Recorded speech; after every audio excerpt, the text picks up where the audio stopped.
So Reform and possibly Matt Goodwin have just been caught red-handed sending out thousands of fake letters in the Gorton and Denton by-election. Letters that are supposed to be from a concerned local pensioner named Patricia Clegg, who's had enough of Keir Starmer and wants everyone to vote Reform. Except there's one small problem. Patricia Clegg doesn't exist. The address on the letter belongs to the printing company Reform hired, and now both Reform and the printer are pointing fingers at each other, while their candidate Matt Goodwin is too scared to even put his name to a response. And honestly, when you look at the details, this might be one of the most incompetent attempts at political astroturfing that I've ever seen. Now, apologies, I was going to be on camera for this, but as you can probably hear, I've got a rotten cold, and so I didn't really want to scare you. But I'm going to show you this letter anyway, because it's a masterclass in emotional manipulation. It's all dressed up as this handwritten note from your neighbour.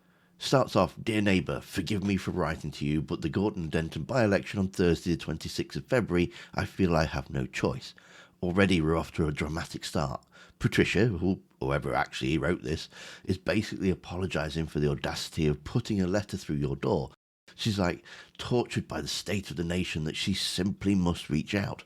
She has no choice. The burden of civic duty is just too heavy. Then we get to the backstory.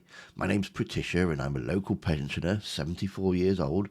I worked hard, paid my taxes and brought my family up here, and always believed that if you did the right thing, the country would look after you. It's textbook stuff, isn't it? The hard-working pensioner who's played by the rules, paid into the system, did everything right, and now she's being let down. You're supposed to read this and think, that could be my nan. That could be me in my 20s. Patricia is speaking truth to power here. But there is a problem, a massive legal problem. There's no imprint. For those who don't speak election law, an imprint is a little boring bit of text at the bottom of a leaflet that says, printed by X on behalf of Y. It is a legal requirement. It's there so you know exactly who's paying to put ideas in your head. Without it, it's just anonymous propaganda. Now, usually the mainstream media would be all over this, but as it's Reform, they'll probably just ignore it. However, an independent outlet called Turn Left Media actually did some work. They picked up the phone. They rang the address on the envelope, and they didn't get Patricia. They got a print shop. Hi there. I'm just wondering if I could speak with Patricia Clegg, please. Patricia? Please. Oh, we don't have a Patricia here, I'm afraid. Of course they don't. Patricia isn't at the printer. Patricia's the front. She's a marketing construct that's designed to make you trust a political party that can't even follow the basic rules of a by-election. But it gets worse. Listen to the moment the printer realise they aren't just chatting to a confused neighbour, they're walking right into a confession. What's the contents of the letter? Can you tell us? Or... Yeah, it's relating to the by-election in Gorton and Denton. Oh, the Reform Party, is it? Yeah, so we're the printers, so we mail out on behalf of the Reform Party. It's official literature that's created by the Reform Party and sent out by the Reform Party. And it's sent to people on the electoral register.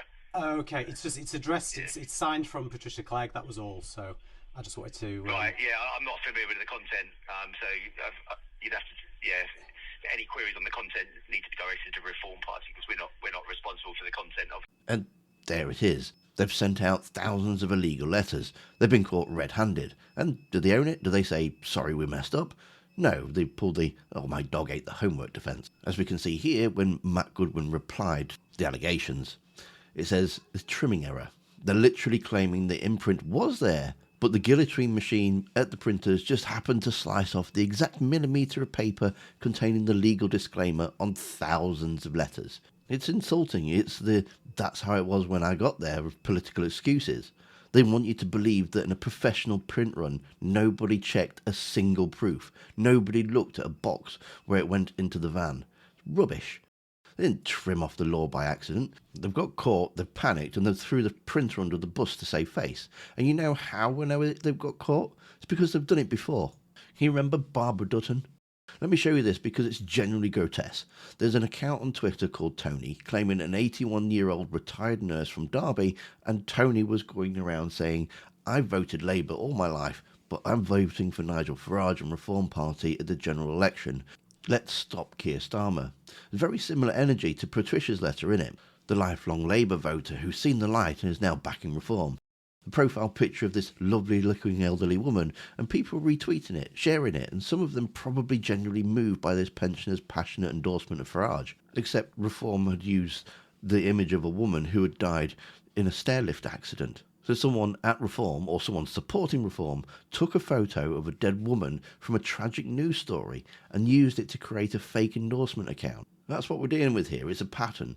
So when Reform say, oh, it was just a printing error, we had no idea the imprint was removed, this is all very unfortunate. Forgive me if I'm not rushing to give them the benefit of the doubt, because they're already shown that we're perfectly comfortable with creating fictional supporters to push their message. And you know who's conspicuously silent about this? Matt Goodwin. Yes, he's put out a tweet, but did he own up to it? Did he take responsibility for it? No, it's simply a Reform spokesman said this, a Reform spokesman said that. Matt Goodwin, the academic who spent years writing about populism and political movements, the man who has always got an opinion about everybody else's political tactics, suddenly can't make a dissensive stand on what happened with his own campaign leaflets. Now, as it's breaking the law, apparently it has been reported to the police and the Electoral Commission as well. So here's hoping it doesn't blow over. He's hoping that the people in Gorton and Denton remember that when they get a handwritten looking letter from their concerned neighbour Patricia, it's actually a mass-produced campaign propaganda from a party that thinks voters are stupid enough to fall for it. Because that's what this really shows, isn't it? Reform UK Limited's absolute contempt for the intelligence of ordinary voters. They think you won't check, they think that you won't call the number, and they think you'll just read Patricia's heartfelt plea and toddle off to the polling station to vote Reform because obviously Patricia knows best. But Patricia doesn't exist. Reform UK just caught lying to you.